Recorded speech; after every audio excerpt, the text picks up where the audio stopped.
Fala, gente. Fiz uma fachada em apenas um dia de trabalho. Fiz a fachada de duas casas. A bandeirola que cobra todo dia PS, cobrindo a parte como é que chama lá? Da tesoura de ferro.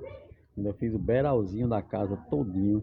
Vou deixar para vocês aqui, para vocês acompanharem. Nosso trabalho de um dia. Comecei às 6 da manhã e parei 6 da noite, 12 horas de trabalho. Um trabalho que custou aí, depois eu digo o valor para vocês verem que dá para jogar duro, que dá para trabalhar assim e dá para faturar bem.